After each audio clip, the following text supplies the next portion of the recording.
Class 11th chemistry के last video में हमने देखा था एटॉमिक रेडियस या एटॉमिक साइज। आज हम एक सेकेंड टॉपिक के बारे में डिस्कस करेंगे जिसका नाम है आयोनाइजेशन एंथैल्पी। नाम से ही समझ में आता है आयोनाइजेशन मतलब किसी एटम को आयन बनाने के लिए जितनी एनर्जी की ज़रूरत होती है। आयोनाइजेशन मतलब किसी एटम का आयन बनना और एंथैल्पी मतलब एनर्जी होता है बच्चों। ठीक है, डेफिनेशन पहले देख लेते हैं, उसके बाद फिर इसको समझते जाएंगे। क्या है इसकी डेफिनेशन?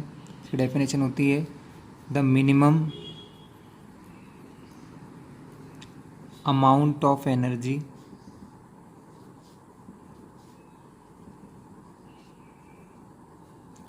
रिक्वायर्ड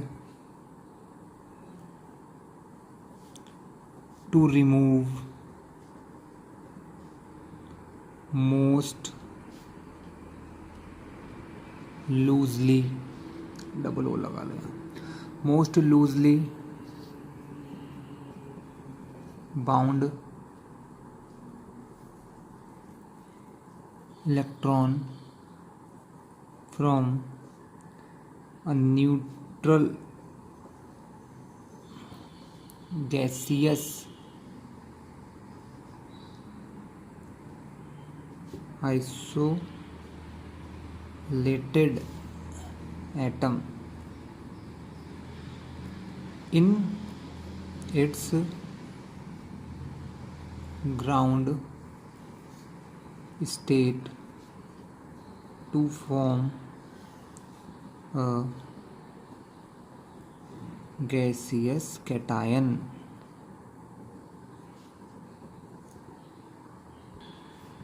तो क्या मतलब है बच्चों? सबसे पहले तो ये the minimum amount of energy मतलब रिक्वायर्ड, मतलब ये वो एनर्जी होती है जो एटम को चाहिए होती है, रिक्वायर होती है। To remove most loosely bound electron मतलब सबसे बाहर के इलेक्ट्रॉन्स होते हैं जो सबसे लूजली बाउंड होते हैं। मतलब हमने एटॉमिक स्ट्रक्चर देखा है बच्चों कि जो सबसे लास्ट शेल के इलेक्ट्रॉन होते हैं वो बहुत कम फोर्स से जुड़े होते हैं, क्योंकि सबसे दूर हो जाते हैं। न्यूक्लियस से जितना दूर हो जाएगा उतना कम फोर्स से जुड़ा रहेगा। तो जो लूजली बाउंड इलेक्ट्रॉन होते हैं लास्ट वाले, उनको रिमूव करने के लिए जितनी एनर्जी चाहिए, the minimum amount of energy required to remove most loosely bound electron from a neutral gaseous isolated atom. अब इस बात को थोड़ा ध्यान रखिएगा। न्यूट्रल एटम, गैसियस आइसोलेटेड मतलब क्या होता है बच्चों? जब ये आयन बनते हैं ना तो ये गैसियस स्टेट में आ जाते हैं, ठीक है, of in its ground state to form gaseous cation, और जिससे क्या होगा?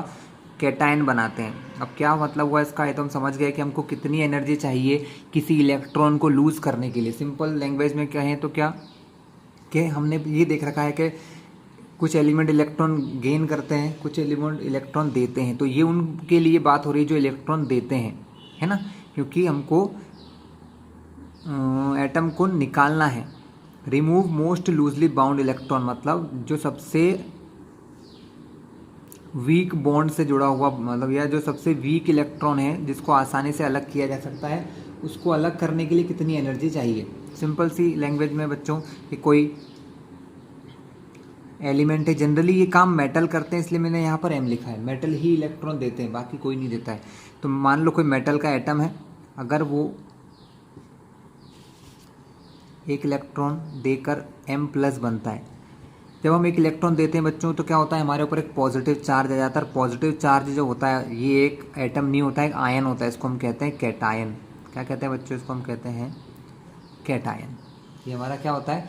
कैटायन। तो एक इलेक्ट्रॉन को कैटायन बनने के लिए जितनी एनर्जी चाहिए, किसी एटम को जितनी एनर्जी चाहिए, ये जो एनर्जी या एंथैल्पी है, जिससे कि वो एक कैटायन बन जाए। क्या बन जाए? एक कैटायन बन जाए, वो एक इलेक्ट्रॉन को लूज कर दे।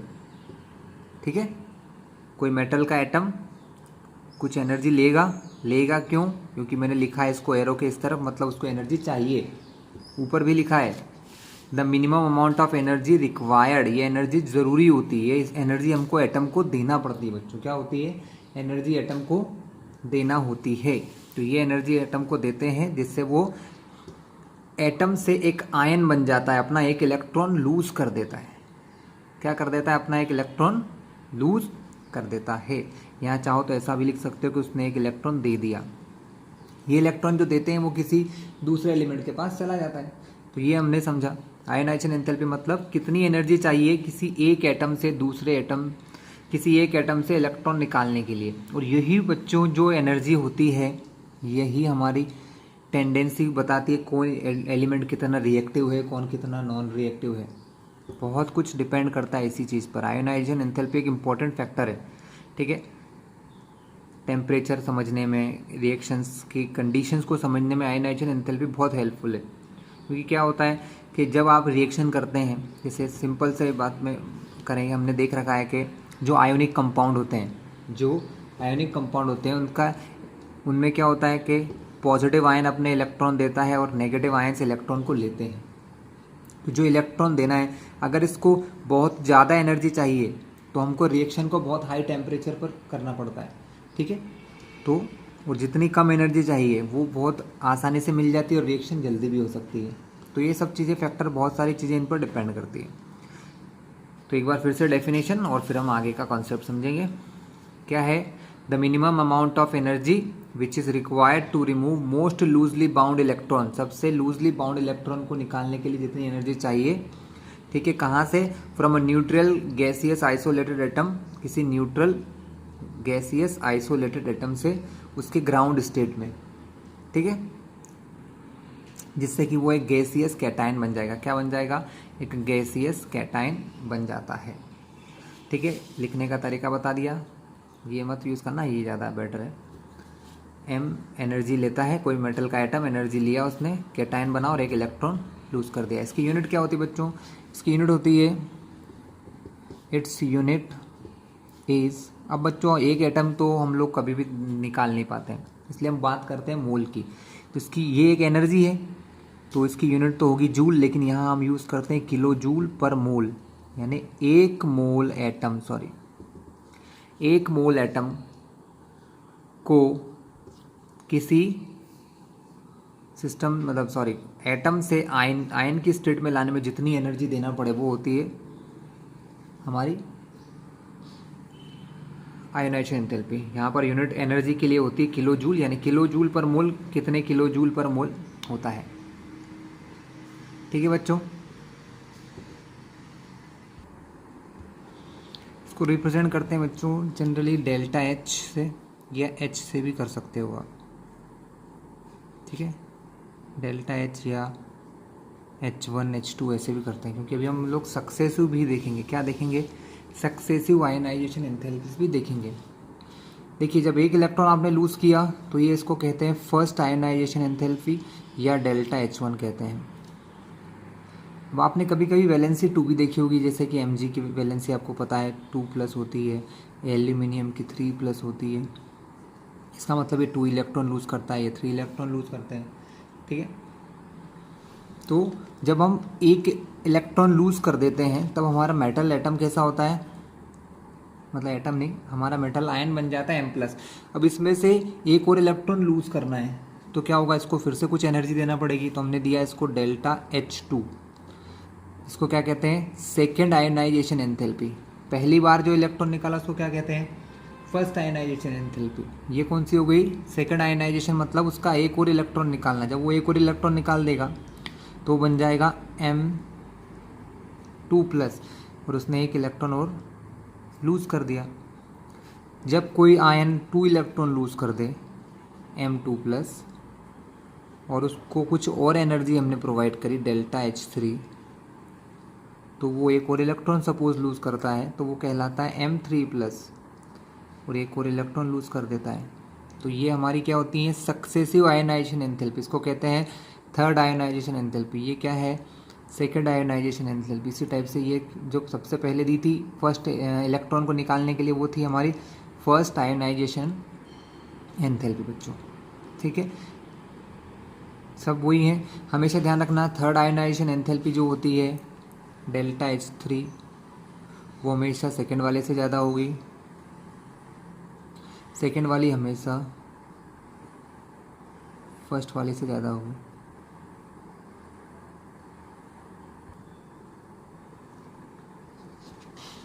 ठीक क्लास, तो ये हमने देख लिया third ionization enthalpy, second ionization और फर्स्ट आयनाइजेशन एंथैल्पी। सिंपल है क्या? फर्स्ट इलेक्ट्रॉन निकालना, फिर सेकेंड इलेक्ट्रॉन निकालना, फिर थर्ड इलेक्ट्रॉन निकालना। हर एक को निकालने के लिए एनर्जी हमको देना पड़ती है, ठीक है। तो अगर कोई हम जब एक इलेक्ट्रॉन निकालना होता है बच्चों, तो सिर्फ एक ही एनर्जी देना पड़ती है। लेकिन जब हमको 2 इलेक्ट्रॉन निकालना था, हम इन दोनों को मिलाकर एनर्जी देते हैं। और जब हमें 3 इलेक्ट्रॉन निकालना था, हम इन तीनों को मिलाकर इतनी एनर्जी सप्लाई करते हैं, ठीक है। हमने भी यहाँ यूनिट के बारे में बात करी थी बच्चों। यूनिट यहाँ पर होती है जूल या किलो जूल कह लो, है ना, किलो जूल पर मोल। अब हम एक और यूनिट देखते हैं जिसको इलेक्ट्रॉन वोल्ट कहा जाता है। क्या कहा जाता है? Electron volt, EV।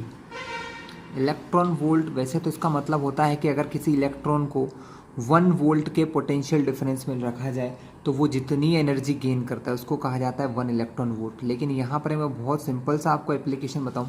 Electron volt जो होता है ना, 1 इलेक्ट्रॉन वोल्ट एक एनर्जी होती है जो कब मिलती है किसी इलेक्ट्रॉन को? जब वो 1 वोल्ट के पोटेंशियल में होता है, और ये जूल के बराबर होती है। आपको क्वेश्चंस आएगा बच्चों 1.602 इंटू 10⁻19 जूल। तो 1 इलेक्ट्रॉन वोल्ट इतने जूल के इक्वल होता है। ये ध्यान रखिएगा, ये यूनिट आपको बहुत काम आने वाली। क्वेश्चंस में आता है, हमको आयनाइजेशन एंथैल्पी पर मोल की बजाय पर एटम दी होती है ना, हम उसको मोल में कन्वर्ट करते हैं। मैं क्वेश्चन बताऊंगा आप लोगों को, समझ में तब आ जाएगा। इस रिलेशन को जरूर याद रखना बच्चों, बहुत इंपॉर्टेंट है। चलिए हम लोग आगे की तरफ मूव करते हैं।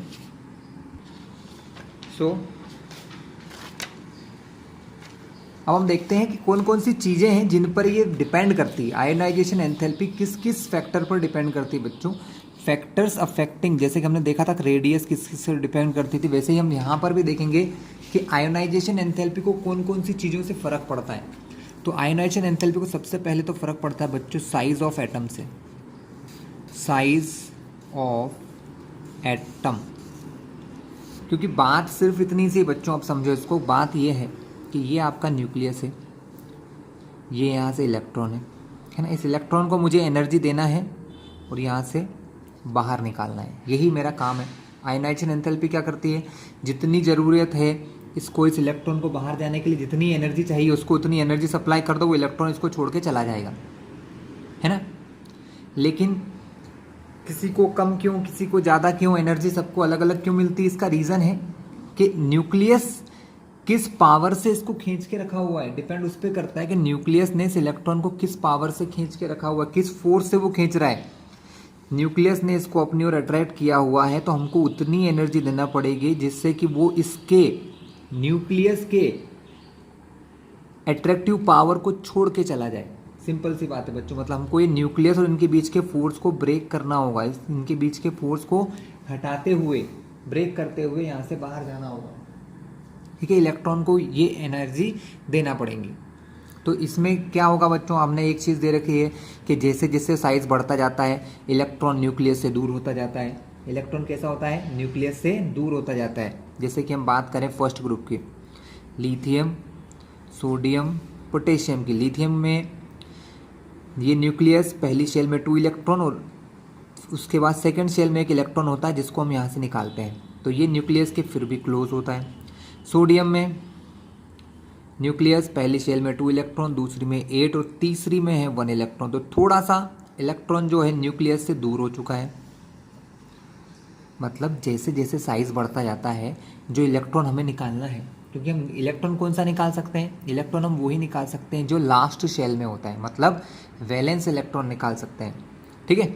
तो ये न्यूक्लियस से दूर होता जाता है, यानी जैसे जैसे साइज बढ़ेगा बच्चों, जो इलेक्ट्रॉन हमें निकालना है वो न्यूक्लियस से दूर होता जाएगा। और हमने ये भी देख रखा है कि न्यूक्लियस से जितना दूर होगा, सिंपल सी बात है, न्यूक्लियस से जितना दूर होता जाएगा न्यूक्लियस उस पर कम फोर्स लगाएगा। कैसा फोर्स लगाएगा? कम फोर्स लगाएगा। जितना दूर, पोटेशियम के लिए एक और शेल बढ़ जाएगी, उसके नीचे रुबिडियम के लिए एक और शेल, यानी डाउन द ग्रुप, किसी भी ग्रुप के अंदर जब आप ऊपर से नीचे आओगे तो क्या होगा? न्यूक्लियर साइज, एटॉमिक साइज बढ़ता जाता है। एटॉमिक साइज बढ़ने से क्या होगा बच्चों? आयोनाइजेशन एंथैल्पी, इसको आईई भी कहा जाता है। आयोनाइजेशन एंथैल्पी जो होगा वो डिक्रीज हो जाएगी, डिक्रीजेस डाउन द ग्रुप मतलब किसी ग्रुप में ऊपर से नीचे आए तो क्या होता है, आयनाइजेशन एंथैल्पी कम होती है। मतलब कम क्यों होती है, क्योंकि साइज बढ़ जाता है। या यूं कह लो कि एज द साइज इंक्रीजेस, जैसे जैसे एटम का साइज बढ़ता जाएगा आयनाइजेशन एंथैल्पी कम होती जाएगी। आयनाइजेशन एंथैल्पी क्या होती जाएगी बच्चों, कम होती जाएगी। इससे रीज़न आपके सामने है। अगर मुझे न्यूक्लियस के पास का इलेक्ट्रॉन निकालना है तो न्यूक्लियस ज़्यादा पावर से खींचेगा, न्यूक्लियस से दूर का इलेक्ट्रॉन निकालना है तो उस पर न्यूक्लियस की पावर उस पर कम होती जाएगी, न्यूक्लियस उस पर कम फोर्स लगाएगा। जितना कम फोर्स लगाएगा उतनी कम एनर्जी चाहिए, ठीक है। तो इलेक्ट्रॉन को लूज करना किसके लिए आसान है, बड़े एटम में एज कंपेयर टू छोटे। तो एज द साइज इंक्रीजेस, क्या याद रखोगे आप, as the size of atom increases ionization enthalpy decreases. Size बढ़ेगा तो आयोनाइजेशन एंथैल्पी कैसी होगी बच्चों, डिक्रीज होगी। आयोनाइजेशन एंथैल्पी कैसी होगी, डिक्रीज, याद रखिएगा। इसीलिए जब भी आप ऊपर से नीचे आओगे, लिथियम से नीचे सोडियम से नीचे पोटेशियम से नीचे रुबिडियम से नीचे सीजियम, तो डाउन द ग्रुप क्या होती है, आयोनाइजेशन एंथैल्पी डिक्रीज हो जाती है, क्योंकि साइज बड़ा होता जाता है। साइज बड़े होने से आयोनाइजेशन एंथैल्पी कम हो जाती है। दूसरा, न्यूक्लियर चार्ज। बच्चों सब कुछ बात देखी जाए तो न्यूक्लियर चार्ज के ऊपर ही डिपेंड करती है। न्यूक्लियर चार्ज मतलब यहाँ पर कितना चार्ज है, ये चार्ज जितना ज़्यादा होगा, न्यूक्लियर चार्ज जितना ज़्यादा होगा वो इलेक्ट्रॉन को उतने ही ज़्यादा फोर्स से अपनी ओर अट्रैक्ट करेगा, तो हमें ज़्यादा एनर्जी देना पड़ेगी। तो सिंपल सी बात है, as the nuclear charge increases, as the nuclear charge increases, जैसे जैसे न्यूक्लियर चार्ज बढ़ता जाता है, जैसे जैसे न्यूक्लियर चार्ज बढ़ता जाता है आयोनाइजेशन एंथैल्पी इंक्रीजेस। और आयोनाइजेशन एंथैल्पी क्या होती है बच्चों, आयोनाइजेशन एंथैल्पी इंक्रीज हो जाती है, ठीक है। न्यूक्लियर चार्ज बढ़ेगा तो आयोनाइजेशन एंथैल्पी इंक्रीज हो जाएगी। इसका सीधा सा एग्जांपल बताऊं मैं आपको। पहली आयोनाइजेशन एंथैल्पी में एक एटम क्या रहता है, न्यूट्रल रहता है। कैसा रहता है, न्यूट्रल। तो उसकी पहली आयोनाइजेशन एंथैल्पी होती है IE1 होती है। जब एक एटम कैटायन बन जाता है M+, तो उसके ऊपर प्लस का चार्ज बढ़ गया। चार्ज बढ़ने से क्या होता है, आयोनाइजेशन एंथैल्पी ज़्यादा चाहिए। इसीलिए जो दूसरी आयोनाइजेशन एंथैल्पी हम लेते हैं, एक इलेक्ट्रॉन से दूसरा निकालने वाला, उसमें ज़्यादा एनर्जी चाहिए होती ना। क्यों चाहिए होती है, क्योंकि पॉजिटिव चार्ज बढ़ गया है। अब अगर एक और इलेक्ट्रॉन निकाल देगा तो क्या बन जाएगा, वो M2+ बन जाएगा। अब इसमें से अगर इलेक्ट्रॉन निकालना है तो इसका न्यूक्लियर चार्ज बढ़ा कि नहीं बढ़ा, इसका न्यूक्लियर चार्ज बढ़ गया है। इसीलिए IE3 जो होती है वो सबसे बड़ी होती है इन तीनों में। समझ गए, जैसे जैसे न्यूक्लियर चार्ज बढ़ेगा, जैसे जैसे न्यूक्लियर चार्ज बढ़ेगा आयोनाइजेशन एंथैल्पी इंक्रीज होती जाएगी। दोनों फैक्टर समझ में आ गए होंगे आपको, size of atom, ionisation enthalpy. तीसरा होता है स्क्रीनिंग इफेक्ट। बच्चों स्क्रीनिंग या शील्डिंग इफेक्ट अभी समझाया था मैंने इससे पहले वाले वीडियो में आपको। क्या था, फिर से एक बार थोड़ा समझ लो कि जो ज़्यादा इलेक्ट्रॉन वाले एटम है, जैसे ये न्यूक्लियस है आपका, है ना, न्यूक्लियस, यहाँ पर प्रोटॉन्स है, ये फर्स्ट शेल, ये सेकंड शेल, ये थर्ड शेल, अब ये फोर्थ शेल। अब हम इलेक्ट्रॉन कौन से निकाल सकते हैं बच्चों, हम इतने पावरफुल नहीं है कि न्यूक्लियस के पास का इलेक्ट्रॉन निकाल सकें। हम वही इलेक्ट्रॉन निकाल सकते हैं जो सबसे लास्ट शेल में होता है ना। जब हम लास्ट शेल के इलेक्ट्रॉन को निकालना चाहते हैं, है ना, तो न्यूक्लियस क्या करता है, न्यूक्लियस इसको अपनी ओर खींचता तो है, ये तो कन्फर्म्ड है। लेकिन क्या होता है, हमने क्या देखा था कि बीच में जो इलेक्ट्रॉन होते हैं, ये यहाँ पर जो इलेक्ट्रॉन्स होते हैं वो इसको थोड़ा दूर भगाते हैं। जिसको कहते हैं कि बीच के इलेक्ट्रॉन बाहर वाले इलेक्ट्रॉन को शील्ड कर रहे हैं। क्या कर रहे हैं, बाहर वाले इलेक्ट्रॉन को शील्ड कर रहे हैं, न्यूक्लियस से बचा रहे हैं। इसीलिए इसको शील्डिंग या स्क्रीनिंग इफेक्ट कहते हैं, ठीक है। तो जब जिस जिस एलिमेंट में स्क्रीनिंग इफेक्ट लगता है उनके लिए न्यूक्लियर पावर कम हो जाती है। क्या हो जाती है, सिंपल सी बात है। स्क्रीनिंग इफेक्ट क्या करता है बच्चों, अगर आप ये वाला टर्म समझ गए तो आपको ये समझना बहुत आसान है कि स्क्रीनिंग इफेक्ट क्या करता है, न्यूक्लियर चार्ज को कम करता है। मैंने पिछले वीडियो में समझाया था स्क्रीनिंग इफेक्ट क्या होता है, न्यूक्लियर इफेक्टिव न्यूक्लियर चार्ज समझाया था मैंने। क्या समझाया था, Z इफेक्टिव समझाया था कि इफेक्टिव न्यूक्लियर चार्ज मतलब कि यहाँ पर न्यूक्लियस में चार्ज भले ही कितना है, लेकिन बीच के जो इलेक्ट्रॉन हैं वो आउटर इलेक्ट्रॉन को शील्ड कर रहे हैं। ये शील्ड करने का मतलब क्या है कि न्यूक्लियस इलेक्ट्रॉन को इधर खींच के रख रहा है, ये इलेक्ट्रॉन इस इलेक्ट्रॉन को रिपल कर रहे हैं क्योंकि इलेक्ट्रॉन माइनस का होता है, ये इलेक्ट्रॉन माइनस का, तो ये इसको दूर भगाएंगे। क्या करेंगे? दूर भगाएंगे, यानी इसको दूर करते हैं। तो वो पहले ही उसको बाहर निकालने की कोशिश करते हैं, शील्ड करते हैं। तो सिंपल सी बात है, शील्डिंग इफेक्ट जितना ज़्यादा होता है उतना ही न्यूक्लियर चार्ज कम हो जाता है, और न्यूक्लियर चार्ज कम होगा तो सिंपल सी बात है आयोनाइजेशन एंथैल्पी भी क्या हो जाएगी? कम हो जाएगी। तो स्क्रीनिंग या शील्डिंग इफेक्ट जितना ज़्यादा होगा हमारा आयोनाइजेशन एंथैल्पी उतनी ही कम होती है। ठीक है, थर्ड पॉइंट हमारा क्लियर हो गया। अब नेक्स्ट पॉइंट हमारा डिपेंड है, पेनिट्रेशन इफेक्ट होता है बच्चों। पेनिट्रेशन इफेक्ट क्या होता है? पेनिट्रेशन इफेक्ट का मतलब है SPDF, समझाता हूँ अभी। पेनिट्रेटिंग इफेक्ट का मतलब होता है बच्चों, जो हमने ऑर्बिटल्स देखे थे SPDF, जो शेल या ऑर्बिटल देखे थे, एस इलेक्ट्रॉन जो होता है वो न्यूक्लियस के ज़्यादा क्लोज माना जाता है, मतलब कि वो स्फेरिकल होता है शेप में, तो एस ऑर्बिटल में कहीं से भी इलेक्ट्रॉन निकालना थोड़ा सा टफ होता है। पी में थोड़ा सा उससे आसान होता है, डी में और आसान होता है, और एफ में और आसान माना जाता है। यानी एस ऑर्बिटल में से इलेक्ट्रॉन को बाहर निकालना थोड़ा सा इजी, पी में उससे थोड़ा सा टफ, और इजी, डी में उससे थोड़ा और इजी, और एफ में सबसे इजी होता है इलेक्ट्रॉन्स को निकालना। ठीक है, ये फोर्थ पॉइंट था। और फिफ्थ पॉइंट हमारा क्या है बच्चों? Electronic configuration. इस कॉन्फ़िगरेशन में दो चीज़ें हैं। जो स्टेबल कॉन्फ़िगरेशन मैंने समझाए थे आपको कि स्टेबल कॉन्फ़िगरेशन होते हैं कौन कौन से? हाफ फिल्ड और फुल फिल्ड, लेसन 2 में समझाया था। हाफ फिल्ड इलेक्ट्रॉनिक कॉन्फ़िगरेशन और फुल फिल्ड।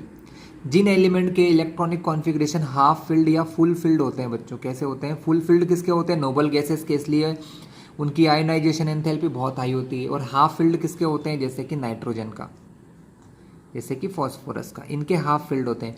तो जिन एलिमेंट्स के इलेक्ट्रॉनिक कॉन्फ़िगरेशन हाफ फिल्ड होते हैं या फुल फिल्ड होते हैं, है ना, जिनको हाफ फिल्ड और फुल फिल्ड वालों को थोड़ी सी एक्स्ट्रा एनर्जी की ज़रूरत होती है। तो इलेक्ट्रॉनिक कॉन्फ़िगरेशन पे कैसे डिपेंड करता है? Element with having half filled और फुल फिल्ड इलेक्ट्रॉनिक कॉन्फ़िगरेशन, ऐसे एलिमेंट जिनकी हाफ फील्ड, जैसे नाइट्रोजन का होता है। नाइट्रोजन का इलेक्ट्रॉनिक कॉन्फ़िगरेशन बताऊं मैं आपको। नाइट्रोजन का एटॉमिक नंबर होता है 7, जिसको कहते हैं 1s2, 2s2, 2p3। देखिए 1s2 तो पूरा भरा है, 2s2 पूरा भरा है, और p में 6 होते हैं, 3 है, मतलब इसका इलेक्ट्रॉनिक कॉन्फ़िगरेशन हाफ फील्ड है। इस p के तीनों ऑर्बिटल में एक एक इलेक्ट्रॉन है, इसको हाफ फील्ड स्ट्रक्चर कहते हैं बच्चों। तो हाफ फील्ड होने की वजह से ये ज़्यादा स्टेबल होता है, और इसके इलेक्ट्रॉन को निकालने के लिए हमें और ज़्यादा एनर्जी देना होगी। ठीक है, तो इलेक्ट्रॉनिक कॉन्फ़िगरेशन पे कैसे डिपेंड पड़ेगा? नाइट्रोजन के केस में क्वेश्चन पूछा जाता है, नाइट्रोजन की आयनाइजेशन एंथैल्पी जो होती है वो ऑक्सीजन से हायर होती है, क्यों होती है? इसके रीजंस आपसे पूछे जाएंगे। चलिए तब हम देखेंगे। तो हमने फैक्टर्स देख लिए बच्चों कि किन किन चीज़ों पर ये डिपेंड करता है। अब हम इसके थोड़े से ट्रेंड के बारे में भी बात करेंगे। ठीक है, अब हम देखते हैं इनके ट्रेंड्स के बारे में। चलिए इससे पहले मैं आपको एक टेबल दिखाना चाहता हूँ जिसमें कुछ एलिमेंट की आयोनाइजेशन एंथैल्पीज गिवन है।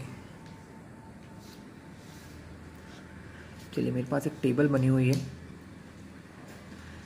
यहाँ पर कुछ एलिमेंट की सक्सेसिव आयोनाइजेशन एंथैल्पीज की, जैसे लिथियम की फर्स्ट आयोनाइजेशन एंथैल्पी होती है 520 किलो जूल पर मोल, यूनिट ऊपर ही लिखी है, किलो जूल पर मोल, कम है, कोई ज़्यादा नहीं है।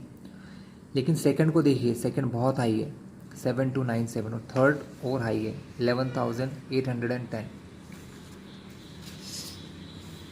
इसके अलावा बेरिलियम की 900, बोरॉन की 800, कार्बन की 1000, नाइट्रोजन 14, ऑक्सीजन 1314। देखिए नाइट्रोजन की ज़्यादा है ऑक्सीजन से, है ना। फ्लोरीन की और ज़्यादा है 1681। ये फर्स्ट आयोनाइजेशन एंथैल्पी की हमने बात करी है, ये कुछ डाटा हमको गिवन था। ठीक है, अब हम इनके ट्रेंड्स के बारे में डिस्कस कर लेते हैं। ट्रेंड्स क्या होते हैं? लेफ्ट से राइट जाना, ग्रुप में ऊपर से नीचे आने में क्या होगा, ये सब चीज़ें हम लोग डिस्कस करते हैं बच्चों। चलो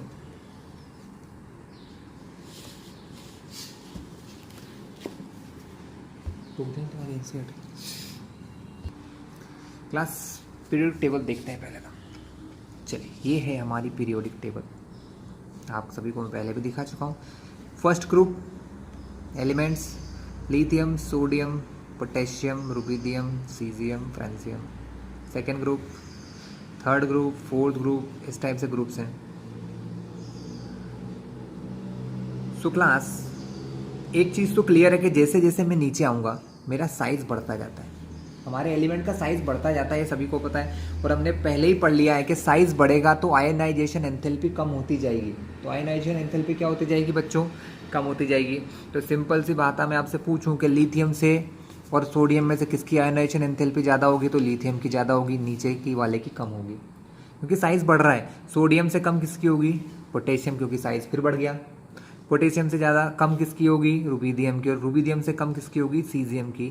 तो ये ध्यान रखिए, सीजियम एक ऐसा एलिमेंट है जिसकी सबसे लोवेस्ट आयोनाइजेशन एंथैल्पी होती है, याद रखिएगा।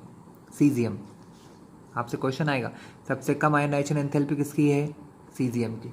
किसकी है? सीजियम की।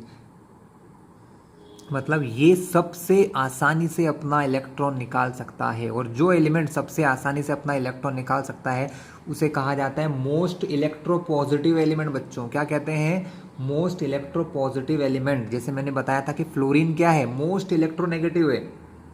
सबसे मुश्किल से इलेक्ट्रॉन निकालना किसका है? फ्लोरीन का। तो सबसे आसानी से इलेक्ट्रॉन कौन दे सकता है? सीजियम दे सकता है। तो ये चीज़ समझ में आ गई कि हर एक ग्रुप में जब आप ऊपर से नीचे आओगे तो आयनाइजेशन एंथैल्पी कम होती जाएगी, मतलब इलेक्ट्रॉन को निकालना आसान होगा। रीजन साफ समझा चुका हूं मैं आपको, साइज बढ़ रहा है, साइज बढ़ेगा तो आयनाइजेशन एंथैल्पी कम होती जाएगी। Down the group ionization enthalpy decrease हो रही है। बेरिलियम से कम किसकी है? मैग्नीशियम। मैग्नीशियम से कम कैल्शियम। कैल्शियम से कम स्ट्रॉन्शियम से कम बेरियम की होती है। Down the group ionisation enthalpy decreases. ठीक है, लेकिन लेफ्ट से राइट में क्या होता है अब ये समझाता हूं भाइयों। लेफ्ट से राइट में मैंने लास्ट वीडियो में भी समझाया था कि एटॉमिक साइज क्या होता है? छोटा होता जाता है। सब चीज़ें उल्टी होगी। लिथियम सबसे बड़ा होता है, सेकंड पीरियड की बात करूं, लिथियम से छोटा, बेरिलियम से छोटा बोरॉन। मतलब लेफ्ट से राइट जाने पर क्या होता है? साइज डिक्रीज होता है। और दूसरी बात, साइज भी डिक्रीज होता है और न्यूक्लियर चार्ज इंक्रीज हो जाता है, न्यूक्लियर चार्ज बढ़ जाता है। ये भी आपको समझाया था मैंने लास्ट वीडियो में कि लेफ्ट से राइट जाओगे साइज छोटा होगा, और प्रोटॉन बढ़ते जाएंगे। लिथियम के अंदर 3 प्रोटॉन, उससे छोटा साइज बेरिलियम का, साइज भी छोटा हो गया, एक प्रोटॉन भी बढ़ गया। मतलब दोनों ही चीज़ें अपोजिट हो गई। साइज बढ़ रहा है, साइज घट रहा है, न्यूक्लियर चार्ज बढ़ रहा है। इसका मतलब डेफिनेटली है आयोनाइजेशन एंथैल्पी इंक्रीज होगी बच्चों। कैसी होगी? आयोनाइजेशन एंथैल्पी इंक्रीज होगी।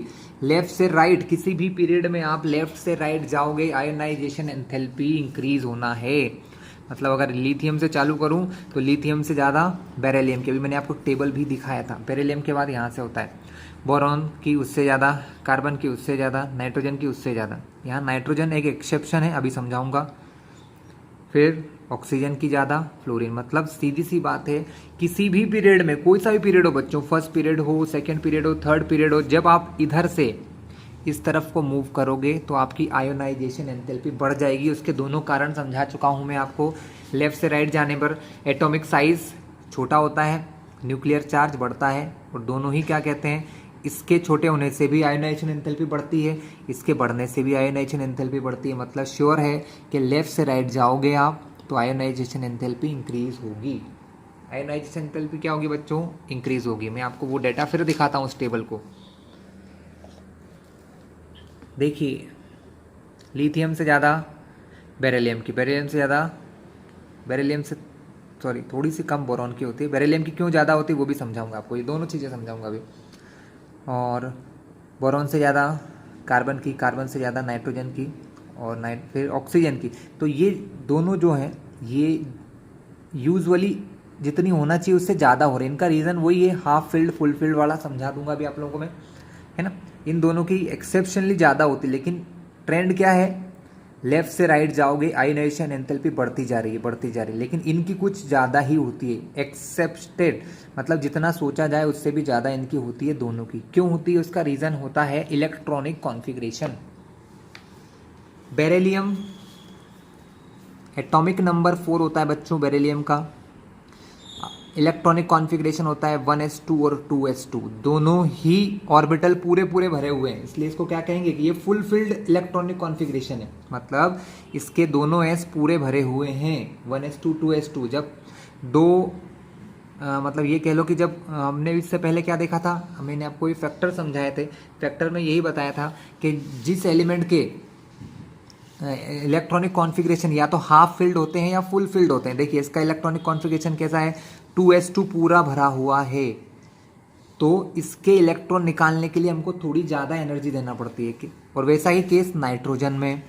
नाइट्रोजन का इलेक्ट्रॉनिक कॉन्फ़िगरेशन होता है 7, electronic configuration 1s2 2s2 2p3। यहाँ पर भी क्या होता है बच्चों, इसका 1s2 तो अंदर का है, 2s2 2p3 को देखो, इसका भी 2s2 पूरा भरा होता है और जो p ऑर्बिटल है वो भी हाफ फिल्ड होते हैं। तो हमने यही पढ़ा था कि जो जिसका इलेक्ट्रॉनिक कॉन्फ़िगरेशन फुल फिल्ड होता है या हाफ फिल्ड होता है, 3 ऑर्बिटल मतलब p में होते हैं 6, p में कितने हो सकते हैं बच्चों, 6 हो सकते हैं कितने 3, यानी हाफ भरा हुआ है, हाफ फिल्ड है। और हाफ फिल्ड जो होते हैं ना वो ज़्यादा स्टेबल होते हैं, और ज़्यादा स्टेबल वाले को इलेक्ट्रॉन निकालने के लिए हमें थोड़ी ज़्यादा एनर्जी देना पड़ती है।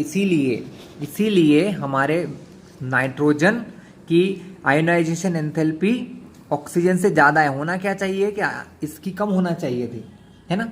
इधर बढ़ते हुए मतलब इधर बढ़ रही है, इसका मतलब इससे ज़्यादा इसकी होना चाहिए थी, लेकिन इसमें ऑक्सीजन का कोई दोष नहीं है, दोष है हमारे नाइट्रोजन का। दोष भी नहीं है, मतलब एक प्रॉपर्टी है उसकी कि नाइट्रोजन का ज़्यादा है, क्योंकि उसका स्ट्रक्चर ही ऐसा है, कैसा, हाफ फिल्ड, और हाफ फिल्ड ज़्यादा स्टेबल होता है। वैसे ही बेरिलियम के केस में भी होता है। बेरिलियम की होना तो बोरोन से कम होना चाहिए, लेकिन उससे ज़्यादा क्यों है, क्योंकि उसका स्ट्रक्चर फुल फिल्ड टाइप का है। चलिए ये ट्रेंड्स हमने देख लिए हैं, क्लियर हो चुके हैं हमारे ट्रेंड्स। क्वेश्चन आ सकता है, आपसे पूछ लेंगे, जो ऑर्डर दे देंगे 4-5 एलिमेंट का, तो आपसे पूछ लिया जाएगा कि इनमें बताओ किसकी आयोनाइजेशन एंथैल्पी ज़्यादा है कम है, तो हमको लिखना होता है। चलिए सबसे पहले बात करें, देखिए इलेक्ट्रॉनिक कॉन्फ़िगरेशन तो समझिए बच्चों, मैं फिर से समझा दूँ। फर्स्ट ग्रुप जो है जिसमें लिथियम होता है, लिथियम का इलेक्ट्रॉनिक कॉन्फ़िगरेशन होता है 1s2 2s1। सोडियम में होता है 1s2 2s2 2p6 और 3s1। अब मैं सिर्फ लास्ट वाला लिखूंगा बच्चों, क्योंकि ज़्यादा लिखना है कोई मतलब नहीं। लास्ट में 1 इलेक्ट्रॉन है, लास्ट में 1 इलेक्ट्रॉन है। पोटेशियम में होता है 4s1, रुबिडियम में होता है 5s1, लास्ट का बता रहा हूँ, बाकी बीच का तो आपको आता है। और सीजियम में होता है 6x1। तो इन सब एलिमेंट की क्या खासियत है कि इनके पास सिर्फ एक ही एक्स्ट्रा इलेक्ट्रॉन होता है। तो ये क्या कर सकते हैं बच्चों, ये अपना पहला इलेक्ट्रॉन बहुत आसानी से दे सकते हैं, इसीलिए इन सब की फर्स्ट आयोनाइजेशन एंथैल्पी बहुत कम होती है। तो सबसे कम आयोनाइजेशन एंथैल्पी अगर किसी पीरियड में पूछे आपसे कि पहले पीरियड में सबसे कम आयोनाइजेशन एंथैल्पी किसकी होगी, तो वो तो हाइड्रोजन हो गया। चलिए छोड़िए, second period, third period, fourth period, fifth period और सिक्स पीरियड, तो हर पीरियड में लेफ्ट से राइट जब जाओगे तो सबसे कम आयनाइजेशन एंथैल्पी इन्हीं एल्कली मेटल्स की होगी। लिथियम की उसके ग्रुप में सबसे कम, सोडियम की अपने ग्रुप में सबसे कम, पोटेशियम की अपने ग्रुप में सबसे कम, रुबिडियम की अपने ग्रुप में सबसे कम, सीजियम की भी अपने ग्रुप में सबसे कम होती है। लेकिन अगर हम ग्रुप में बात करें ऊपर से नीचे, तो इस ग्रुप में नीचे जाते जाओगे तो एनर्जी कम होगी, यानी सबसे कम किसकी होगी बच्चों, सीजियम की होगी। लेकिन ये सोचिए कि जब ये एक एक इलेक्ट्रॉन दे देंगे तो क्या होगा, जब ये एक इलेक्ट्रॉन दे देंगे तब इनके पास कोई भी वैलेंस इलेक्ट्रॉन नहीं बचेगा। यानी जो हमारे ये एलिमेंट है अल्कली मेटल, जब ये M+ बना लेंगे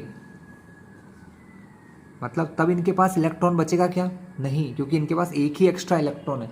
तो अब अगर आपसे पूछें कि इनकी सेकेंड आयनाइजेशन एंथैल्पी क्या होगी, तो वो बहुत हाई होगी बच्चों, क्योंकि अब हमको अगर सेकेंड इलेक्ट्रॉन निकालना है तो वो कहाँ से मिलेगा, वो वैलेंस शेल में से मिलेगा, अंदर वाली शेल, और अंदर वाली शेल में से इलेक्ट्रॉन निकालना बहुत टफ होता है।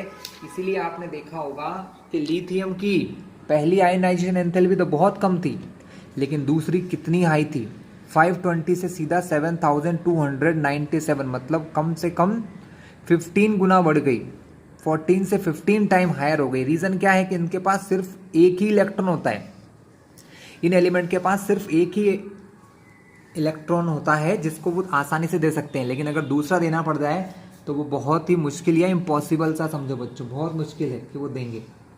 ठीक है, इसलिए अल्कली मेटल जो होते हैं वो सिर्फ एक इलेक्ट्रॉन देने की टेंडेंसी रखते हैं। पहला इलेक्ट्रॉन आसानी से दे सकते हैं, लेकिन दूसरा देने के लिए इनको बहुत एनर्जी चाहिए होती है। ठीक है, उसी टाइप से मैग्नीशियम जो है उसका इलेक्ट्रॉनिक कॉन्फ़िगरेशन होता है लास्ट में 3s2, मतलब बेरिलियम का होता है 2s2। तो ये ऐसे एलिमेंट क्या कर सकते हैं, ऐसे एलिमेंट 2 इलेक्ट्रॉन आसानी से दे सकते हैं, पहला भी दे सकते हैं और दूसरा भी, लेकिन थर्ड इलेक्ट्रॉन को देने में इनको प्रॉब्लम होगी क्योंकि इनके पास 2 ही वैलेंस इलेक्ट्रॉन है।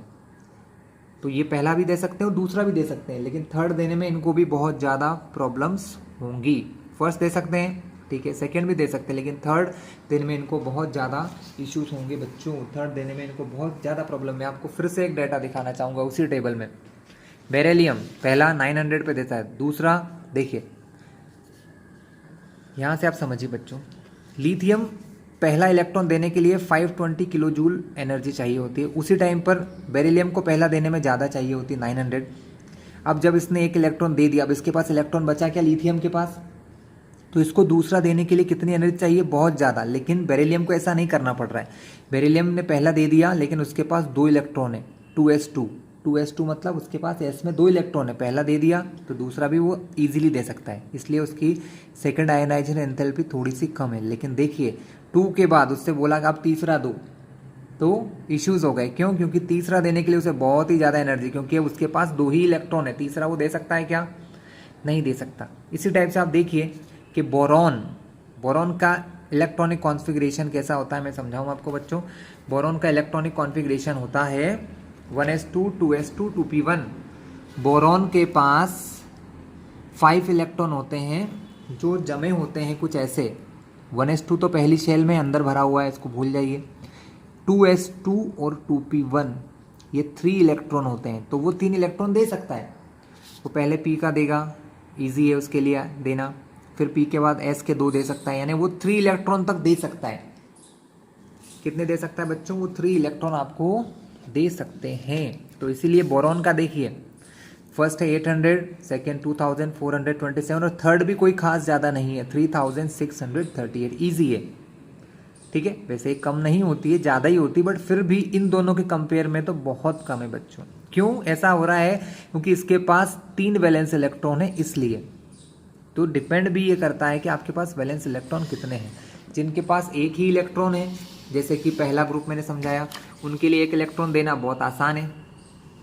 ठीक है बच्चों, उसी टाइप से बच्चों जो ग्रुप नंबर 17 होता है, ग्रुप नंबर 16 होते हैं, जो ग्रुप नंबर 17 है, ग्रुप नंबर 16 है, लास्ट के हेलोजन जो है, ऑक्सीजन फैमिली जो है, इनके पास इलेक्ट्रॉन एक्स्ट्रा नहीं होता है, इनको तो एक एक इलेक्ट्रॉन चाहिए। इनके पास लास्ट शेल में 5, इसमें 7 है, इसके लास्ट शेल में 7 इलेक्ट्रॉन है, इसके लास्ट शेल में 7 इलेक्ट्रॉन है। देखिए 4s2 4p5 7, 3s2 3p5 7, 2s2 2p5 7, तो 7 इलेक्ट्रॉन। तो ये एक इलेक्ट्रॉन देंगे क्या बच्चों, ये एक इलेक्ट्रॉन नहीं देंगे, दे ही नहीं सकते। पहली चीज़ तो ये इतनी ज़्यादा आयोनाइजेशन एंथैल्पी है कि ये इलेक्ट्रॉन देना इनके लिए इम्पॉसिबल है। कैसा है, इम्पॉसिबल होता है, तो ये इलेक्ट्रॉन देते ही नहीं हैं। ठीक है, सबसे ज़्यादा आयोनाइजेशन एंथैल्पी होती है हीलियम के बच्चों, क्योंकि हीलियम के पास ये जो ग्रुप है लास्ट में, इनको ना तो इलेक्ट्रॉन लेने की ज़रूरत है ना ही देने की ज़रूरत है, क्योंकि इनके सारी शेल पूरी भरी हुई होती हैं, इसलिए इनकी आयोनाइजेशन एंथैल्पी बहुत हाई होती है बच्चों। कैसी होती है, बहुत बहुत हाई होती है। ठीक है, चलिए स्टार्ट करते हैं आगे। स्टूडेंट कुछ क्वेश्चन देख लेते हैं। Arrange the following in order of increasing ionisation enthalpy, मतलब हमको बताना है किसकी आयोनाइजेशन एंथैल्पी सबसे ज़्यादा होगी। तो बताइए बच्चों, सबसे ज़्यादा आयोनाइजेशन एंथैल्पी किसकी होगी। K+ है, Ar है और Cl- है।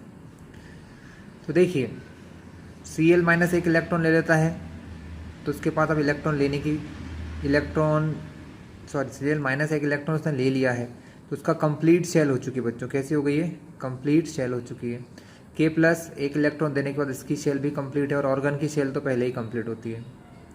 ठीक है। लेकिन फिर भी सबसे कम एनर्जी किसकी होगी इन तीनों में, हमको लिखना है इंक्रीजिंग ऑर्डर में। तो ये एक इलेक्ट्रॉन दे सकता है अब, क्योंकि इसके पास इलेक्ट्रॉन अभी भी वैलेंस शेल में है। इसके पास इलेक्ट्रॉन कैसे हैं बच्चों, क्लोरीन के पास इलेक्ट्रॉन अभी भी वैलेंस शेल में है। किस में है, वैलेंस शेल में होते हैं। तो ये एक इलेक्ट्रॉन इजीली दे सकता है। इजीली मतलब कि इन तीनों के कंपेयर में। चलिए मैं आपको इस क्वेश्चन को थोड़ा सा एक्सप्लेन कर दूं बच्चों, समझ लेते हैं, ध्यान से समझो। हमको क्वेश्चन में दिया है कि पोटेशियम K प्लस AR और Cl माइनस। देखिए पोटेशियम का कितना होता है 19 होता है, इसका भी कितना होता है 18 होता है। मतलब अभी मैं सही करूँगा, ऐसे मैं एटॉमिक नंबर बता, इसका होता है 17। इसने एक इलेक्ट्रॉन ले लिया, मतलब इसके पास कितने इलेक्ट्रॉन हो गए 18 इलेक्ट्रॉन, फुल फिल्ड हो गया, सारा इलेक्ट्रॉनिक कॉन्फ़िगरेशन पूरा हो गया। एक कम था, एक इलेक्ट्रॉन ले लिया इसने, माइनस लगाया ना इसलिए। AR के पास पहले ही 18 इलेक्ट्रॉन है और K के पास कितने इलेक्ट्रॉन है बच्चों, K के पास भी एक इलेक्ट्रॉन देने से हो गए 18 इलेक्ट्रॉन, यानी इलेक्ट्रॉन तो तीनों बराबर। अब बात करें प्रोटॉन की, तो इसके पास 17 प्रोटॉन है, इसके पास 18 प्रोटॉन है और इसके पास 19 प्रोटॉन है। तो हमने क्या देखा था, सबसे कम प्रोटॉन मतलब सबसे कम न्यूक्लियर पावर किसकी है, सबसे कम न्यूक्लियर पावर इसकी है, 19 प्रोटॉन है। तो सबसे कम न्यूक्लियर पावर किसकी होगी, जिसके पास कम प्रोटॉन होंगे। तो जिसकी न्यूक्लियर पावर कम, उसकी आयनाइजेशन एंथैल्पी कैसी होती बच्चों, भी कम होती है। यानी सबसे कम आयनाइजेशन एंथैल्पी किसकी होगी, Cl माइनस। उससे ज़्यादा किसकी होगी, ऑर्गन की, क्योंकि आयनाइजेशन एंथैल्पी के लिए P बढ़ चुका है, सॉरी प्रोटॉन एक बढ़ चुका है, यानी आयनाइज न्यूक्लियर चार्ज बढ़ चुका है, इसलिए Cl से ज़्यादा आयनाइजेशन एंथैल्पी होगी ऑर्गन की, और ऑर्गन से भी ज़्यादा आयनाइजेशन एंथैल्पी होगी K प्लस की। रीज़न आपके सामने समझा दिया, इलेक्ट्रॉन सेम सेम, प्रोटॉन ज़्यादा है तो आयनाइजेशन एंथैल्पी ज़्यादा। क्लियर है बच्चों। चलिए इसी में रेंज में एक और क्वेश्चन दिया हमको, Fe हमको दिया है Fe की आयनाइजेशन एंथैल्पी Fe2 प्लस की या Fe3 प्लस की बच्चों। तो ये तो सिंपल है बच्चों, सबसे कम किसकी होगी, सबसे कम Fe की ही होगी, क्योंकि तीनों में डिफरेंस क्या है, इसके अंदर कोई भी ज़्यादा पॉजिटिव चार्ज नहीं है। यहाँ पर 2 पॉजिटिव चार्ज, यहाँ पर 3 पॉजिटिव चार्ज। पॉजिटिव चार्ज मतलब न्यूक्लियर पावर बढ़ती जा रही है, न्यूक्लियर चार्ज जो है वो बढ़ता जा रहा है। यहाँ पर न्यूक्लियर चार्ज देखा जाए तो न्यूट्रल है, एटम है ना। यहाँ पर एक आयन है, पहले से 2 इलेक्ट्रॉन दे रखे हैं, तो अब 2 इलेक्ट्रॉन के बाद पॉजिटिव पावर बढ़ गई तो तीसरा इलेक्ट्रॉन निकालना मुश्किल है। चलो तीसरा निकाल भी लिया तो इसके बाद और मुश्किल है, तो सबसे कम Fe की, Fe से ज़्यादा आयनाइजेशन एंथैल्पी Fe2 प्लस की होती है, Fe2 प्लस से ज़्यादा आयनाइजेशन एंथैल्पी Fe3 प्लस की होती है। और सब में रीज़न बढ़ रहा है, पॉजिटिव चार्ज बढ़ता जा रहा है। देखो Fe है, Fe2 प्लस है, Fe3 प्लस है। क्लियर है बच्चों। चलिए बच्चों यहाँ कुछ इलेक्ट्रॉनिक कॉन्फ़िगरेशन दे रखे हैं। एक एलिमेंट है जिसका इलेक्ट्रॉनिक कॉन्फ़िगरेशन 1s2 2s2, दूसरा है 1s2 2s2 2p6 3s1, एक है 1s2 2s2 2p4, ओके, एक है 1s2 2s2 2p3। तो सबसे ज़्यादा आयोनाइजेशन एंथैल्पी किसकी होगी, सबसे ज़्यादा आयोनाइजेशन। क्वेश्चन में which of these electronic configuration would you expect the have highest IE1, highest first ionization enthalpy किसकी होना चाहिए, जरा देख के सोचिए बच्चों। S का इलेक्ट्रॉन निकालना बहुत आसान है, इस S का इलेक्ट्रॉन निकालना कैसा होगा, बहुत आसान होगा, इसलिए इसकी तो आयोनाइजेशन एंथैल्पी सबसे कम होगी बच्चों, ज़्यादा नहीं होगी, है ना। 2s2 S में इलेक्ट्रॉन निकालना इजी है। P3 और P4 हमने क्या देखा था कि 2p3 कैसा है, 2p3 जो है वो है हाफ फिल्ड स्ट्रक्चर, 2p4 कैसा है, हाफ फील्ड नहीं है। तो हमने इस हाफ फील्ड स्ट्रक्चर में से निकालना थोड़ा मुश्किल है। ये नाइट्रोजन का है बच्चों, किसका है, नाइट्रोजन का। तो इसकी पहली ionization enthalpy 1IE1, first ionization enthalpy किसकी ज़्यादा होगी, फर्स्ट आयनाइजेशन एंथैल्पी हमारे D की ज़्यादा होगी, क्योंकि इसका इलेक्ट्रॉनिक कॉन्फ़िगरेशन 2p3 है, यानी हाफ फील्ड स्ट्रक्चर है, P आधा भरा हुआ है। इन सभी में देखिए, इसमें से तो S में से निकाल रहे हो आप, किस में से निकाल रहे हो, S में से निकाल रहे हो, और S में से निकालना इजी होता है, तो ये इसकी आयनाइजेशन थोड़ी बहुत कम होगी। इसके अंदर S में 2 है, ये फुल फील्ड है लेकिन फिर भी निकल जाएगा। P में से निकालना थोड़ा सा टफ होता है, तो इन दोनों की आयनाइजेशन एंथैल्पी को देखेंगे, या तो इसकी ज़्यादा होगी या इसकी ज़्यादा, लेकिन यहाँ पर हाफ फील्ड है, इसमें हाफ फील्ड हो रहा है क्या, नहीं, तो इसमें से इलेक्ट्रॉन निकालना ज़्यादा टफ है, इसलिए हाईएस्ट IE1 पहली आयनाइजेशन एंथैल्पी इसकी ज़्यादा होगी और दूसरी आयनाइजेशन एंथैल्पी होगी बी वाले की ज़्यादा, क्योंकि जब एक इलेक्ट्रॉन निकाल दोगे तो एस का इलेक्ट्रॉन चला जाएगा, तब P6 में से इलेक्ट्रॉन निकालना पड़ेगा आपको। किस में से निकालना पड़ेगा? P6। एक एस का इलेक्ट्रॉन चला जाएगा तो फिर इलेक्ट्रॉन कहाँ से निकालना पड़ेगा? P6 में से। मैं समझा दूँ उसको फिर से, आप देखिए कॉन्फ़िगरेशन क्या है, 1s2 2s2 2p6 3s1। आपने एक इलेक्ट्रॉन दे दिया ये वाला, अब आपके पास दूसरा इलेक्ट्रॉन कहाँ से निकालना? P6 पूरा भरा हुआ है, P6 पूरी शेल भरी हुई है, भरी हुई शेल में से एक इलेक्ट्रॉन निकालना थोड़ा सा मुश्किल होता है, इसलिए इस इलेक्ट्रॉनिक कॉन्फ़िगरेशन की जो सेकंड आयनाइजेशन एंथैल्पी होगी बच्चों वो बहुत हाई होगी। ठीक है, सबसे हाईएस्ट जो हमको एग्जाम्पल दिया था उसमें यही होगा। ठीक है बच्चों, क्वेश्चन देखते हैं कैसे कैसे क्वेश्चन आते हैं। ये देखिए क्वेश्चन नंबर हमारा 4th, ionisation enthalpy of hydrogen है 1312 किलो जूल पर मोल, एक मोल की इतने किलो जूल है। Express the value in electron volt, इसको हमको इलेक्ट्रॉन वोल्ट पर एटम में चेंज करना है। किस में चेंज करना है? इलेक्ट्रॉन वोल्ट पर एटम में चेंज करके बताना है कि कितना होता है। और हमें ये भी बता दिया है कि 1 इलेक्ट्रॉन वोल्ट बराबर होता है 1.602 10⁻19 जूल। ये क्वेश्चन थोड़ा सा इंटरेस्टिंग और अच्छा भी है। क्या गिवन है बच्चों? हमको दिया है IE1 पहली ionization enthalpy for hydrogen. Hydrogen के लिए फर्स्ट आयनाइजेशन एंथैल्पी दे दी है 1312 किलो जूल पर मोल, यानी एक मोल एटम्स की 1312 किलो जूल है। ठीक है, तो बच्चों सबसे पहले तो हम इसको क्या करते हैं, कन्वर्ट कर लेते हैं पर एटम के हिसाब से कि एक एटम की कितनी होगी। ये तो एक मोल की हो गई है, कितनी हो गई है? एक मोल की हो गई है। इसको अगर पर एटम के हिसाब से करें तो हमको मोल की वैल्यू रखना पड़ेगी और किलो की भी वैल्यू रख लेते हैं हम लोग। 1312 बच्चों, यहाँ सारा खेल इस यूनिट का है। किलो जूल का मतलब होता है, किलो का मतलब होता है 10⁻3, किलो मतलब 10⁻3, तो यहाँ मैंने लिख दिया 10⁻3। तो जूल जो है वो किस में कन्वर्ट हो जाएगा? किलो जूल जो है वो जूल में आ जाएगा। किलो की जगह 10⁻3 रख दिया। पर मोल दिया है, ये एक मोल एटम कितनी है, तो एक एटम की कितनी होगी? जूल पर एटम में, यहाँ पर अपॉन में मोल की वैल्यू रख दूंगा 6.022 इंटू 10⁻23। तो यहाँ से हमको किस चीज़ की वैल्यू पता चल जाएगी? यहाँ से हमको वैल्यू पता चल जाएगी जूल पर एटम। एक एटम को इतने जूल एनर्जी चाहिए, एक एटम को इतने जूल एनर्जी चाहिए बच्चों। अगर ये करना चाहें, अब इस वैल्यू को हम इलेक्ट्रॉन वोल्ट में चेंज करना चाहें, किस में चेंज करना चाहें? इलेक्ट्रॉन वोल्ट में। अभी ये जो हमारी IE1 निकली है, इसका जो आंसर, जो भी आंसर आएगा यहाँ पर वो जूल पर एटम में है। किस में है बच्चों? जूल पर एटम में होता है। किस में होता है? जूल पर एटम में होता है।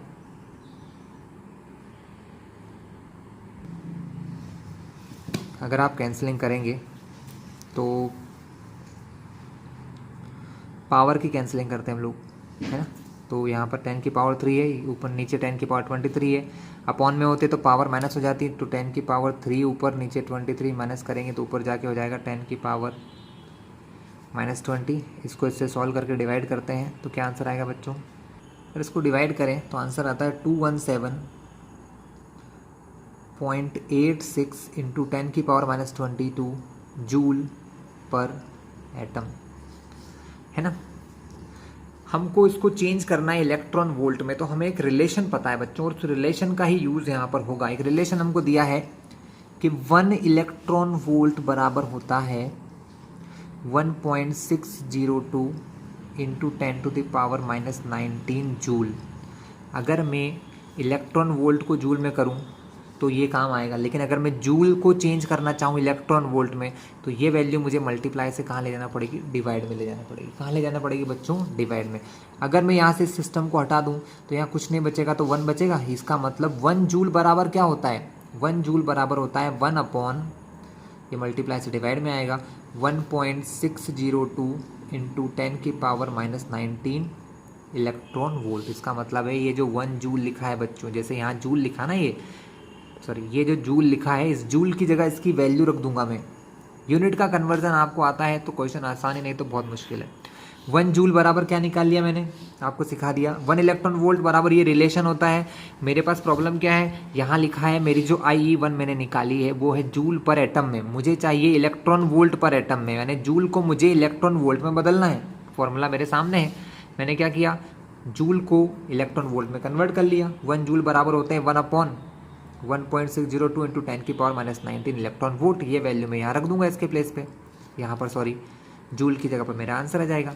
तो देखिए क्या होगा, यहाँ दिया है 217.86 10⁻⁻20, इसकी वैल्यू जूल की क्या है 1/1.602 × 10⁻⁻19।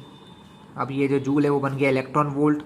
आंसर आ गया मेरा जो मुझे चाहिए था, इलेक्ट्रॉन वोल्ट पर एटम। यही पूछा था उन्होंने क्वेश्चन में कि जूल को जो एनर्जी थी उसको इलेक्ट्रॉन वोल्ट पर एटम में करो, मैंने कर दिया। बस इसको अब सॉल्व करने की ज़रूरत है। सॉल्व कैसे करें बच्चों, हम सॉल्व करेंगे, बहुत इजी कॉन्सेप्ट है।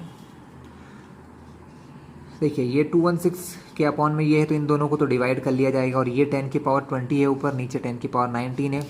अगर एक नंबर ऊपर है मतलब पावर 10 और 10 सेम पावर है, बेस सेम है, सॉरी बेस सेम है, ऊपर भी पावर नीचे भी पावर, तो सॉल्व करने का तरीका होता है ऊपर की पावर में से नीचे की पावर माइनस हो जाती है।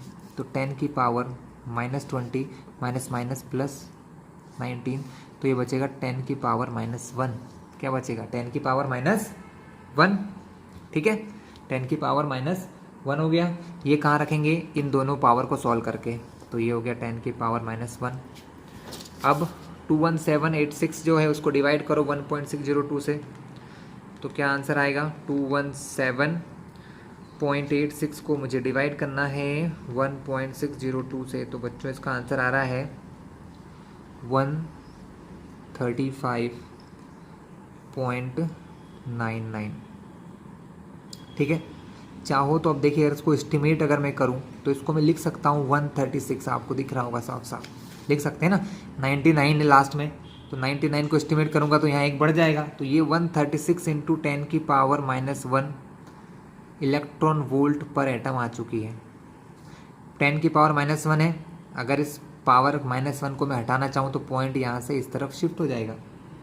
अभी पॉइंट यहाँ पर है, कितनी पावर -1 में है, पावर -1 में माइनस की पावर हटाना है तो पॉइंट कहाँ जाएगा, अंदर की तरफ जाएगा। तो इसका आंसर आएगा 13.6 इलेक्ट्रॉन वोल्ट पर एटम, जो हमको क्वेश्चन में दे रखी थी किलो जूल पर मोल में, हमने उसको कन्वर्ट कर लिया इलेक्ट्रॉन वोल्ट पर एटम में। ठीक है क्लास, तो ये क्वेश्चन आपके लिए थोड़ा सा फायदेमंद है क्योंकि आ सकता है, ये क्वेश्चन पूछा जा सकता है आप लोगों से।